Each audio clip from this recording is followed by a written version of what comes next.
រឿងរ៉ាវរន្ធត់ក្នុងយប់នេះហៅស្ទេមន្ត្រីពុស្តាប់ជាដាច់ខាតព្រោះថារឿងរន្ធត់មួយចំនួននៅក្នុងរឿងនេះអាចនឹងប៉ះពាល់ដល់អារម្មណ៍របស់ពួកគាត់សួស្តីប្រិយមិត្តដែលនិយមចូលចិត្តស្ដាប់សាច់រឿងរន្ធត់ទាំងអស់គ្នាជួបជាមួយខ្ញុំឧត្តមម្ដងទៀតហើយជាមួយនឹងសាច់រឿងរន្ធត់ដែលមានចំណងជើងថាព្រៃធ្មប់តាមចង់ស៊ីកងក្នុងផ្ទៃរឿងរ៉ាវអបិយជំនឿដ៏រន្ធត់មួយនិយាយពីបទពិសោធន៍របស់ស្ត្រីម្នាក់ដែលគាត់បានពពោះហើយបានធ្វើដំណើរត្រឡប់ទៅស្រុកកំណើតរបស់ខ្លួនប៉ុន្តែអំឡុងពេលដែលធ្វើដំណើរតាមផ្លូវដ៏ងឹតស្លុបគាត់អត់ស្វាមីបែរជាប្រទះឃើញមនុស្សម្នាក់ឈរនៅតាមចានផ្លូវហើយបកដៃសុំជំនួយដោយសារតែក្តីមេត្តានិងចិត្តបុណ្យពួកគាត់ក៏បានបើកទ្វារទទួលយកបុគ្គលម្នាក់នោះឲ្យឡើងឡានដោយមិនដឹងខ្លួនទៅដល់សោះថាសេចក្តីល្អមួយនេះកំពុងតែនាំយកគ្រោះមហន្តរាយដ៏រន្ធត់មួយសម្រាប់ពួកគាត់ទាំងពីរសាច់រឿងមួយនេះបានកាត់ឡើងទៅលើមីងវីនិងប្តីរបស់គាត់ឈ្មោះថាឡុងអំឡុងពេលដែលគាត់ធ្វើដំណើរទៅស្រុកកំណើតរឿងរ៉ាវនេះកាត់ឡើងប្រហែលជា20ឆ្នាំមុននៅពេលដែលមីងវីកំពុងតែពពោះកូនប្រុសច្បងមានអាយុ7ខែនៅក្នុងផ្ទៃដោយសារតែចិត្តដល់ថ្ងៃសម្រាលគាត់និងស្វាមីក៏សម្រេចចិត្តបើកឡានទៅស្រុកកំណើតសម្ដៅទៅផ្ទះផងម្ដាយដើម្បីពួកគាត់ជួយមើលថែកាលពី20ឆ្នាំមុនហ្នឹងផ្លូវថ្នល់អត់មានកងក្របែបដូចឥឡូវទេពួកគាត់បើកឡានវង្វេងផងចុះសម្រាកផងសម្រាប់ទៅដល់ស្រុកកំណើតរបស់គាត់ហ្នឹងគឺមានអង្កត់ស្លុបទៅហើយតាមផ្លូវពោពេញទៅដោយភាពស្ងាត់ជ្រងំនិងមានភ្លើងភ្លឺផ្លូវទៅដល់សោះខណៈពេលដែលកំពុងតែបើកឡានទៅដល់ភូមិរបស់គាត់ហ្នឹងស្រាប់តែពន្លឺចង្កៀងឡានបានជះទៅចំដូនចាស់ម្នាក់កំពុងតែឈរបកដៃសុំជំនួយនៅតាមដងផ្លូវរូបភាពដែលមីងវីបានឃើញទៅលើដូនចាស់ម្នាក់នោះមានសភាពគួរឲ្យអាសូរខ្លាំងមែនទែនរូបរាងស្គមស្គាំងថ្ពាល់ផតខូងដើរកោងខ្នងសម្លៀកបំពាក់ប្រឡាក់ស្ទើរដីហើយដៃម្ខាងទៀតយូរថងយាមចាស់រហែកមួយហើយខ្សែភ្នែករបស់គាត់មើលមកឡានហាក់ដូចជានឿយហត់ខ្លាំងមែនទែនដោយសារតែក្តីអាណិតអាសូរមីងវីក៏បានប្រាប់ប្តីឲ្យជប់ឡានរួចសួរលោកយាយថាលោកយាយចង់ទៅណាដែរដូនចាស់នោះឆ្លើយតបដោយសំឡេងសើៗថាយាយដើរមកពីភូមិឆ្ងាយមករងទៅភូមិខាងមុខដើម្បីឲ្យសុខទោសសាច់ញាតិដែលជឿដល់ចៅចៃដន្យអីភូមិខាងមុខនោះគឺជាផ្លូវដែលទៅឆ្លងកាត់ល្មមមីងវីក៏ពោលពាក្យអញ្ជើញលោកយាយថាផ្លូវតែមួយទេយាយតឡើងឡានមកទៅជាមួយពួកខ្ញុំដូនចាស់នោះញញឹមយ៉ាងរីករាយរួចពោលពាក្យអរគុណពលឡងក៏បានចាប់ពីឡានទៅជួយគ្រាលោកយាយនោះឲ្យឡើងឡានមកអង្គុយនៅខាងក្រៅយ៉ាងសុវត្ថិភាពប៉ុន្តែនៅពេលដែលឡានចាប់ដើមចេញដំណើរមីងវីបានលួចមើលកញ្ចក់នៅខាងក្នុងស្រាប់តែឃើញដូនចាស់នោះកំពុងអង្គុយញ៉ាំយ៉ាងស្រស់តែជាស្នាមញញឹមដ៏ចម្លែកវាគួរឲ្យព្រឺឆ្អឹងខ្នងខុសពីមនុស្សធម្មតាដូចជាមានក្តីសុខអ្វីមួយយ៉ាងនៅពេលដែលបានឡើងឡានអញ្ចឹងដើម្បីកុំឲ្យបរិយាកាសក្នុងឡានអាប់អួរមីងវីក៏ងាកទៅជជែកលេងជាមួយនឹងដូនចាស់នោះជាធម្មតាលឺជែកគ្នាអត់មួយសន្ទុះសម្លេងស្ងប់ស្ងាត់ក៏ស្ងាត់ម្ដងទៀតស្ដាប់តែដូនចាស់នោះបន្លឺសម្លេងកណ្ដាលភាពស្ងាត់ចង្ងំថានាងកំពុងមានផ្ទៃពោះមែនមីងវីឆ្លើយផ្លែថាចាយាយបាន7ខែហើយយាយគាត់ទៅលើពាក្យ7ខែភ្លាមស្រាប់តែដូនចាស់នោះបញ្ចេញសម្លេងសើចយ៉ាងក្រលួចលឺសូរតែ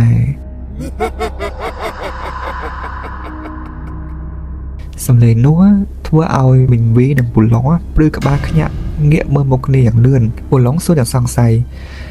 មានអីមែនលោកយាយដូនចាស់នោះក៏ប្រើទឹកមុខមកជាស្ងួតថ្មឹងរួចឆ្លើយដោយសម្លេងយ៉ាងត្រជាក់ស្រេបថាអត់មានអីទេគ្រាន់តែអញចូលចិត្តមនុស្សមានផ្ទៃពោះខ្លាំងគណៈពេលដែលនិយាយសម្ដីនោះរួចដូនចាស់បានខិតខ្លួនមកខាងមុខបន្តិចហាក់បីដូចជាព្យាយាមសម្លឹងសម្លក់ទៅពោះរបស់មីងវីដែលមិនដាក់ភ្នែកមីងវីឃើញបែបនេះភ័យខ្លាំងមែនទែនក៏ងាកមកប្រាប់ប្តីឲ្យបញ្ញាបើកឡានឲ្យលឿនបំផុតដើម្បីទៅដល់ភូមិខាងមុខលុះទៅដល់មាត់ច្រកចូលភូមិខាងមុខពូឡុងក៏ជន់ហ្វ្រាំងឈប់ឡានឲ្យយាយចាស់នោះចុះមុននឹងបើកទ្វារចុះគាត់ក៏បានងាកមកញញឹមលាមីងវីយ៉ាងស្រស់ជាមួយពាក្យថាអរគុណច្រើនណាស់ក្មួយចាំជួបគ្នាម្ដងទៀតណាគ្រាន់តែដូនចាស់ដើរចេញពីឡានភ្លាមពូឡុងក៏បញ្ញាប់ជន់ហ្គាចេញឡានភ្លាមតែម្ដងប៉ុន្តែនៅពេលដែលឡានកំពុងតែបោចេញគឺដូនចាស់កង់ក្នុងម្នាក់នោះបានឈប់ដើររួចងាកខ្លួនត្រឡប់មកក្រោយមកសម្លឹងមើលឡានរបស់គាត់ដែលកំពុងរត់ចេញហើយគាត់ធ្វើកាយវិការផ្អៀងក្បាលរួចលៀនដាក់ឡើងវែងមកលិតបបោបោជុំវិញដូចជាមនុស្សកោច្រឹកអញ្ចឹងពេលនោះពូឡុងឃើញបែបហ្នឹងគាត់ក៏និយាយលេងសើចបន្លប់ភ័យខ្លាចថាអូនឯងមើលយាយហ្នឹងធ្វើរឹកដូចចម្លែកម៉េះប្រហែលមិនមែនជាព្រៃធ្មប់ទេត្រូវអត់មីងវីក៏តបវិញថាព្រៃធ្មប់ឯណាបងបើព្រៃធ្មប់មែនគឺស្ងប់តែក្នុងផ្ទះទេយាយមិញប្រហែលជាមនុស្សឆ្កួតទេមើលទៅ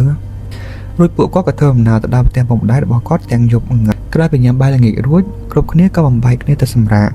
បន្ទប់ដេករបស់មីនវីគឺនៅជាន់ទី2នៃផ្ទះឈើចំណែកចាស់ទុំគឺសម្រាប់នៅជាន់ខាងក្រោមក្រោយមកមីនវីក៏បានដើរសំដៅទៅបង្គន់នៅឯក្រៅផ្ទះរបស់គាត់នៅពេលដែលគាត់កំពុងដើរដូចជាមានសំឡេងជើងមនុស្សដើរតាមក្រោយគាត់អញ្ចឹងប៉ុន្តែពេលគាត់ងាកមើលគឺគ្មានមនុស្សទៅអាសោះលុះដល់ម៉ោងប្រហែលជា10យប់ពួកគាត់ក៏បានបិទភ្លើងដេកនៅពេលដែលមីនវីកំពុងតែដេកលុបពាក់កណ្ដាលភ្ញាក់ពាក់កណ្ដាលយល់សប្តិស្រាប់តែគាត់ឮសំឡេងជាដណ្ដំដឹកគេគោះចិញ្ចើមផ្ទះឈើអញ្ចឹងបន្ទាប់មកក៏មានសំឡេងសើចស្រែកគ្រលួចយ៉ាងស្រួចបន្លឺឡើងខ្សឹកពេលនោះមីនវីភ័យខ្លាំងមែនទែនគាត់ក៏ទាញភួយដណ្ដប់ចិត្តក្បាលឬក៏ដេកលង់លក់ទៅប៉ុន្តែអត់ទាន់អស់ទេនៅពេលដែលគាត់ដេកលក់ហ្នឹងស្រាប់តែគាត់យល់សប្តិគួរឲ្យខ្លាចគាត់បានយល់សប្តិឃើញខ្លួនឯងកំពុងតែដេកដណ្ដប់ភួយស្រាប់តែមានសំឡេងស្រែកហៅឈ្មោះគាត់ពីខាងក្រៅបន្ទប់ច្បាស់ថា វីអើយវី សំឡេងនោះដូចជាសំឡេងម្ដាយរបស់គាត់ហៅបេះបិទតែម្ដងមីងវីក៏ទាញភួយចេញបំរុងនឹងបើកទ្វារប៉ុន្តែគ្រាន់តែបើកភួយចេញភ្លាមគាត់ត្រូវកាំងស្មារតីស្ដោកតែម្ដងព្រោះតែនៅចុងជើងក្រែរបស់គាត់ហ្នឹងមានស្រមោលខ្មៅមួយយ៉ាងស្លុបឆោថ្មឹងតែម្ដងហើយស្រមោលខ្មៅនោះគឺរូបរាងដូចជាដូនចាស់ដែលសុំជីឡានគាត់កាលពីល្ងាចនោះអញ្ចឹងយាយចាស់នោះសម្លឹងមកមីងវីទាំងកំផឹងរួចយកដៃទប់ជើងក្រែក៏ចាប់ផ្ដើមលូនវាលឡើងមកលើក្រែយឺតរួចពោលពាក្យយ៉ាងសាហាវខូខៅថាអញឃ្លានអញចង់បានកូនក្នុងពោះងែងអញមកស៊ីកូនងែងហើយនិយាយចាប់យាយចាស់នោះក៏ស្ទុះមកអង្គុយច្រកគៀមពីលើពោះរបស់មីងវីរួចយកដៃអង្អែលពោះគាត់ចោះឡើងថែមទាំងអោនមុខចោះមកក្រាបផ្អឹបនឹងពោះរបស់គាត់រួចលៀងដាត់លិតចោះឡើងគួរឲ្យខ្ពឹងរអាំខ្លាំងមែនទែនមីងវីឃើញហើយគឺភ័យខ្លាំងពេករហូតដល់ស្រែកហៅគេឲ្យជួយក្នុងយល់សប្តិហើយសំឡេងស្រែកបន្លឺរបស់គាត់នឹងគឺចេញមកក្តៅប៉ិតរហូតធ្វើឲ្យប្រឡងភ្ញាក់ឡើងដាស់គាត់ទៅគាត់ភ្ញាក់វាសម្បត្តិអាក្រក់មួយនោះមីងវីយំរៀបរាប់ផ្ដាស់ផ្ដេករបស់គាត់ទាំងខ្លួនចូលដល់ញើសថាយាយចាស់នោះជាព្រាយថ្មុកហើយវាបំរុងមកស៊ីកូនយើងពូឡុងក៏បានត្រឹមតែលួងលោមថាជាការកាត់ច្រើនរហូតដល់គាត់គេលក់ទៅប៉ុន្តែរឿងរ៉ាវនេះមិនទាន់ចប់នៅឡើយទេយប់ទី2មីងវីនៅតែយល់សប្តិឃើញដូនចាស់នោះដដែលវាឈរនៅចុងជើងក្រែហើយស្រែកថាអញឃ្លានអញសុំស៊ីកូនថ្ងៃបានទេអញនឹងស៊ីកូនថ្ងៃមីងវីបានស្រែកជេរប្រមាថនឹងដេញយាយនោះទាំងកំផឹងប៉ុន្តែការជេររបស់គាត់ហ្នឹងអត់ធ្វើយាយនឹងខ្លាចទេហើយយាយនឹងថែមទាំងស្ទុះមកអង្គុយសង្កត់ពីលើគាត់រួចប្រើក្រចកដ៏ស្រួចពណ៌ខ្មៅវែងចាក់ខ្វាចោះឡើងទៅលើពោះរបស់មីងវីយ៉ាងខ្លាំងមីងវីឈឺចាប់ខ្លាំងពេកក៏ស្ទុះភ្ញាក់ឡើងទាំងខ្លួនញើសជោគតែម្ដង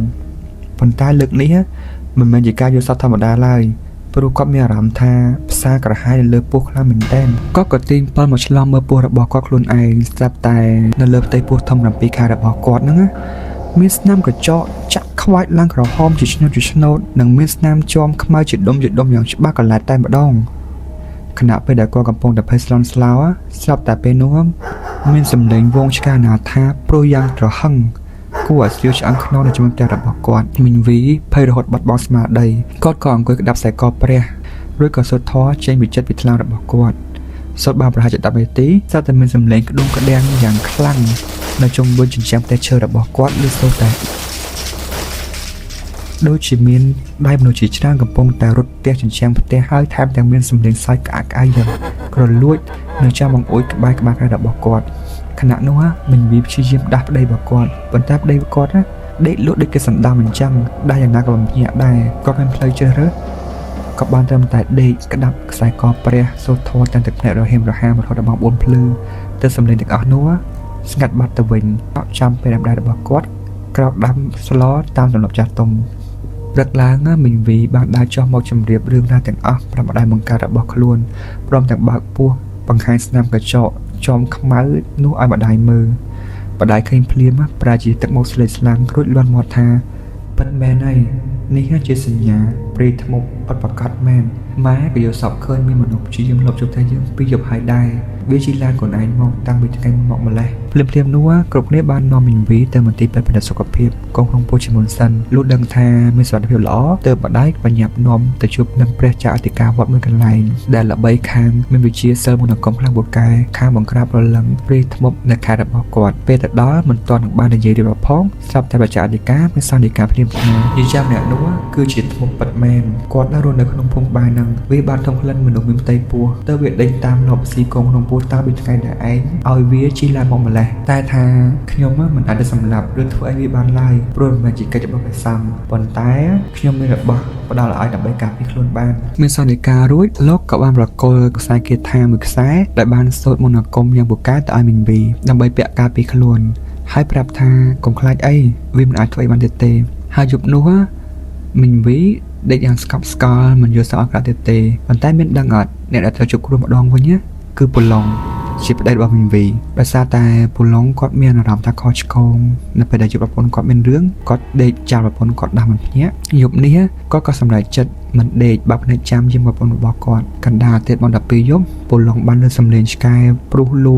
យ៉ាងត្រហឹងជាមួយផ្ទះរបស់គាត់ដូចជាមាននរណាម្នាក់ត្រូវលបចូលផ្ទះប៉ុន្តែចូលមិនចោះព្រោះថាជាប់នឹងអធិពលខ្សែគាថាការពារព្រឹកឡើងពូឡុងដឹងថាបាននៅបន្តទៀតច្បាស់ជាមិនមានសុខភាពឡើយព្រោះពេលធ្មប់នោះនៅតែតាមជាបានបញ្ឈប់ក៏សម្រេចចិត្តដឹកមីងវីភៀសខ្លួនត្រឡប់ចេញពីខេត្តនេះយ៉ាងប្រញាប់ប្រញាល់ចាប់ពីពេលនោះមកមីងវីមិនដាច់ដោះខ្សែគាថានោះចេញពីខ្លួនឡើយរហូតដល់គាត់សម្រាប់កូនបានប្រុសច្បងនោះយ៉ាងមានសុវត្ថិភាពនិងធំធាត់នឹងក្តីបច្ចុប្បន្នខ្សែគាថានោះនៅតែរក្សាទុកជាប់ខ្លួនហើយរាល់ដងឲ្យតែមីងវីស្លាប់ទៅសុខកំណើតគាត់ដាច់ខាតតែពាក់ខ្សែគាថានោះជាប់ខ្លួនជានិច្ចបើមិនដូច្នេះទេគាត់ច្បាស់ជាត្រូវប្រឡឹងអរូបនោះតាមលំម្លាច់ជាមិនខានឡើយរឿងរ៉ាវរបស់គាត់ក៏បានចាប់ត្រឹមនឹងហើយរឿងរ៉ាវនេះបានបង្រៀនយើងឃើញថាពេលខ្លះការធ្វើអំពើល្អមិនប្រកាសថាអាចផ្ដល់រឿងល្អមកយើងទេដូចជារឿងរបស់មីងវីនិងពូឡុងអញ្ចឹងការធ្វើអំពើល្អរបស់គាត់បានជានាំរឿងរន្ធត់ឲ្យគាត់ទៅវិញដូច្នេះទាំងអស់គ្នាស្ដាប់ដោយការពិចារណាថាអ្វីដែលគួរធ្វើអ្វីមិនគួរធ្វើអរគុណច្រើនសម្រាប់ការស្ដាប់បើពេញចិត្តកុំភ្លេចជួយ Subscribe ផងណាអរគុណជម្រាបលា